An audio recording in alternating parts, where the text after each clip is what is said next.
E aí, pessoal, tudo belezinha? Mr. Darkness aqui novamente para outro React. Vamos lá! Neste vídeo eu vou explicar o principal argumento de Ludwig von Mises contra o socialismo, que é o argumento da impossibilidade do cálculo econômico no socialismo. Antes de Mises já haviam sido feitas várias críticas ao socialismo. Uma das críticas ao socialismo é que o socialismo não daria incentivo para que as pessoas produzissem. Se as pessoas... A mesma coisa acontece no capitalismo, porque, tipo, vamos supor que você seja um fazendeiro. Se o seu ganho produzindo 30 foi exatamente o mesmo ganho que você vai ter se você produzir 50, por que você produziria 50? Sabe? Não tem para quê. Se o seu ganho vai ser sempre fixo, então você vai sempre fazer o mínimo possível. As pessoas não lucram de acordo com a qualidade do seu serviço, ou elas podem ganhar a mesma coisa fazendo qualquer tipo de serviço. Alguns economistas apontaram que as pessoas não iam ter incentivos. Você poderia dizer que elas não teriam incentivo de produzir alguma coisa de qualidade, ou que elas não teriam incentivo de fazer certos tipos de trabalho desagradáveis. E os socialistas geralmente... Por que eles fariam algo desagradável para ganhar exatamente o mesmo tanto de alguém que faz um trabalho agradável? Então, não faz sentido, né? respondiam isso dizendo que o homem socialista seria um novo homem que trabalharia pelo bem comum e não cai nessa. Pelo seu próprio bem egoísta. Já haviam sido feitas as críticas de Karl Menger ao valor trabalho, que ele provou que o valor é subjetivo, von Bawer, que já havia mostrado que não havia exploração no lucro do empregador, e Mises, com a sua refutação ao socialismo pela impossibilidade do cálculo econômico, mudou um pouco o foco da questão, porque agora o foco não é mais que o socialismo seria ineficiente ou que ele não teria incentivos, mas sim Mises afirmou que a economia socialista era impossível. Ela não apenas era ineficiente, mas ela era impossível. E o porquê da economia socialista ser impossível, segundo Mises, é porque o cálculo econômico era impossível porque não havia preços de livre mercado e não havia preços porque não havia propriedade privada dos meios de produção ou dos bens de capital. Então, e a gente viu isso na vida real acontecer. Lá na União Soviética, os soviéticos, para conseguir colocar preço nas coisas, eles tinham que pegar o preço que era feito lá nos Estados Unidos das coisas para colocar nas coisas feitas na União Soviética, porque eles não conseguiam mais precificar. O argumento do Mises é o seguinte: número 1, a alocação de recursos racional é impossível sem a presença de preços de mercado. 2, não é possível porque eles não obedecem oferta e demanda. Se você não sabe quanto de oferta e quanto de demanda tem, como é que você vai saber quanto é necessário produzir? Não tem como. O socialismo abole a propriedade privada de bens de capital e recursos naturais. 3, como o Estado socialista é o dono de todos os bens de produção e todos os bens de capital, eles não podem ser trocados. Não existe mercado desses bens, porque todos eles pertencem ao Estado socialista. 4. Sem trocas de mercado, não podem haver preços. Preços são exatamente o quanto de uma coisa é trocada por quanto de outra no mercado, usando um meio de troca, que no caso é o dinheiro. Como no socialismo os bens de produção pertencem ao Estado, então esses bens não são trocados e, portanto, não há preço dos bens de capital e dos bens de produção. 5. Portanto, no socialismo, o Estado não pode calcular o custo de produção dos bens e serviços que ele produz. E por isso sempre dá merda. É só ver o que aconteceu com a União Soviética. É só ver lá o que aconteceu. Deu merda pra caralho e foram à ruína.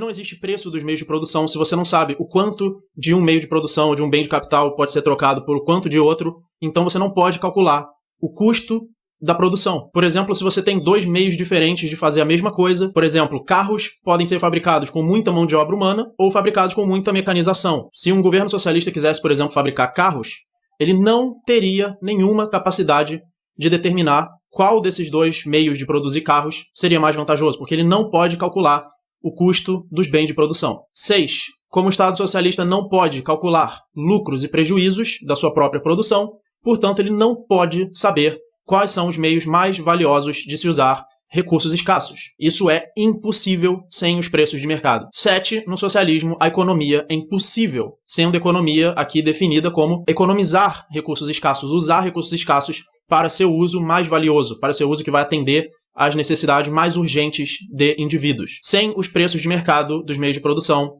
o cálculo do valor e dos custos dos meios de produção se torna impossível e, portanto, é impossível determinar quais os meios mais valiosos de se usar os recursos escassos. Por exemplo, vamos dizer que o governo socialista...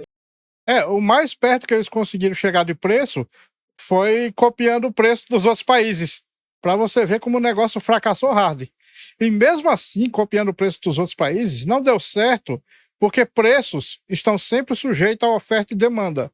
Então, o preço de alguma coisa pode ser caro num lugar e barato em outro, mas vai depender muito da oferta e demanda. E lá, como eles não tinham como saber, deu ruim de um jeito ou de outro. Queira construir uma ponte. E aí ele vai calcular quantos quilos, quantas toneladas de concreto, quanta mão de obra vai ser necessária, quanto de ferro, de barras de ferro vão ser necessários para produzir essa ponte. No socialismo, é impossível saber se esses mesmos recursos não poderiam ser usados para outra coisa mais valiosa. Se eles poderiam ser usados para construir escolas ou hospitais, etc. Porque não existe possibilidade de você calcular o custo de produção, o custo de todos esses bens de capital. No socialismo é impossível saber quanto de barras de ferro vale quantos quilos de cimento, quanto de mão de obra vale o custo de produzir uma máquina, porque não existe propriedade privada de todos esses bens de produção, e, portanto, não existem trocas entre eles no mercado, e, portanto, não é possível saber quanto de um pode ser trocado por quanto de outro. Porque, para isso, você precisaria de um meio universal de troca, que no caso seria o dinheiro, e você precisaria de um livre mercado. Então, o Mises, ele também explica 3 condições para que seja possível o cálculo econômico. Então, as 3 condições são: 1. Propriedade privada sobre todos os estágios dos meios de produção e dos meios de consumo, incluindo bens de capital de todos os tipos. 2. A permissão de trocar todos esses bens uns pelos outros, incluindo mão de obra, incluindo serviços.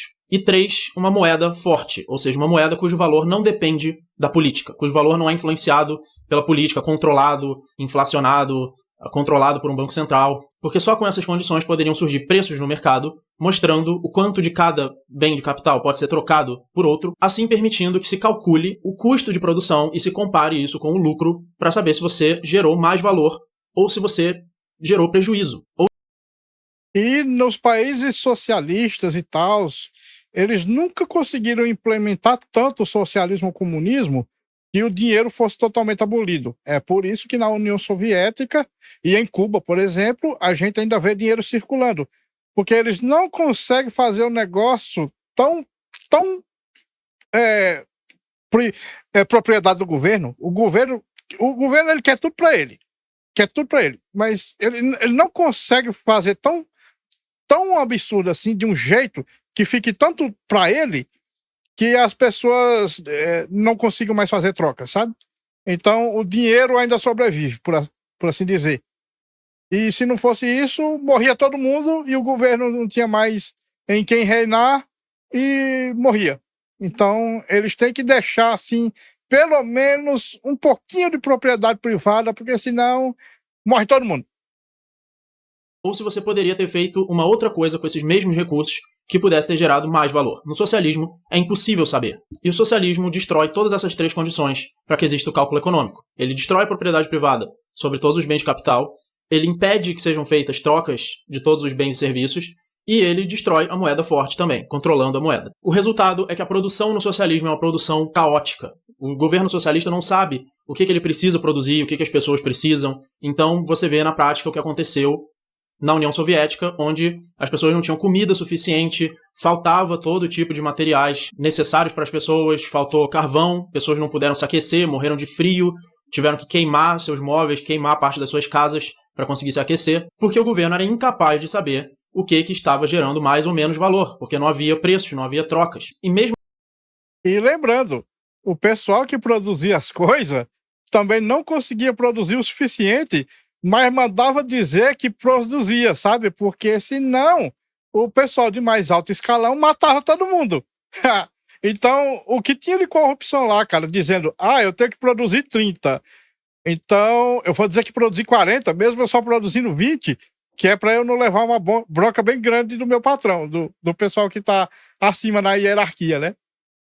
Mesmo assim, os governos socialistas que já existiram não estavam num pleno sistema socialista, porque eles estavam no meio de um sistema onde as pessoas ainda trocavam livremente os bens e serviços, no caso, em outros países, fora.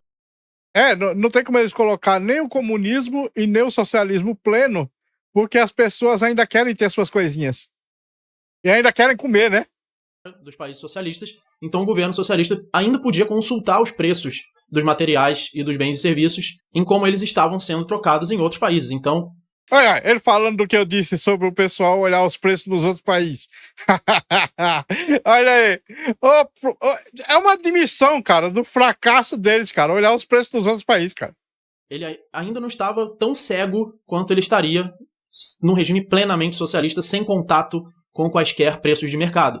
O governo ainda tinha acesso aos preços de mercado que eram usados em outros países onde eram permitidas as trocas voluntárias. Então esse é o argumento do Mises do porquê o cálculo econômico é impossível no socialismo. No futuro eu ainda vou postar mais vídeos sobre a crítica de Mises e da escola austríaca sobre o socialismo. Eu já tenho outros vídeos também na minha playlist de economia. Se você quiser ajudar esse canal a continuar postando vídeos, você pode me ajudar através do Apoia-se, que está na descrição. Muito obrigado e até o próximo vídeo. Pois é, pessoal. O livre mercado é o que há. Porque os outros é só imitação barata da mente desses ditadores socialistas, comunistas e essas merda aí. Bom, pessoal, esse vídeo fica por aqui. Muito obrigado por terem assistido até o fim. Não se esqueçam de deixar o like, se inscrever no canal e comentar com suas opiniões. Considerem também ativar o sininho para serem notificados das lives e vídeos. Meu nome é Mr. Zaknis. Um grande abraço por trás com muito carinho e até a próxima. Fui!